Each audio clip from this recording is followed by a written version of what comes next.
Hello guys, আজ আপনারা ভালো আছেন। আজ আমি আপনাদের দেখাবো যে 2023-এর 19শে নভেম্বরের প্রতিশোধ অস্ট্রেলিয়া বনাম ইন্ডিয়া, যেখানে আজ প্রচুর দর্শক দেখান। আগে আমি আসবো আমার গভীরের কাছে, পালিয়ে যাবেন না, এসব হচ্ছে দেশদ্রোহী লোক। আর কিছু বলবো না, আমি আসবো আমার কাকার কাছে।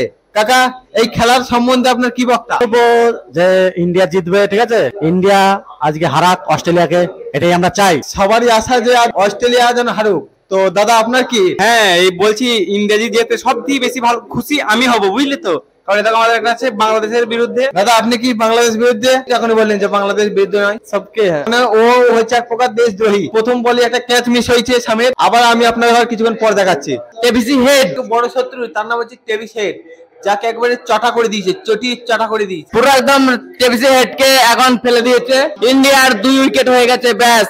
আমাদের ছেলেপেলের রিয়াকশনটা পুরো একদম কাজ বাজ বন্ধ করে দিয়ে খাওয়ার পর ব্যাস খেলা দেখতে স্টার্ট হয়ে গেছে। চলো পরে আসছি আবার তোমাদের সাথে। হেড যে পড়ে গেছে না, তার মেন কারণ হচ্ছে আমাদের বাংলার ছেলে বরুণ চক্রবর্তী। এই বরুণ চক্রবর্তীর সম্বন্ধে আপনার কিছু বলার আছে? ভালো গুগলি ঢালে। বরুণ চক্রবর্তী গুগলি জানে বলে এখন ভালো বোলার। হ্যাঁ, আমি তো ড্রিম 11 টিম বানিয়েছি, তো এই তাই দেখছি আমি বরুণ চক্রবর্তী ক্যাপ্টেন করেছি। বরুণ চক্রবর্তী পয়েন্ট দিয়েছে, 60 পয়েন্ট দিয়েছে, সব থেকে বেশি। আর ডেভিড হেড ছিল ভয়েস ক্যাপ্টেন, ও তো পুরো ঝাড়া নল করে দিয়ে গেছে।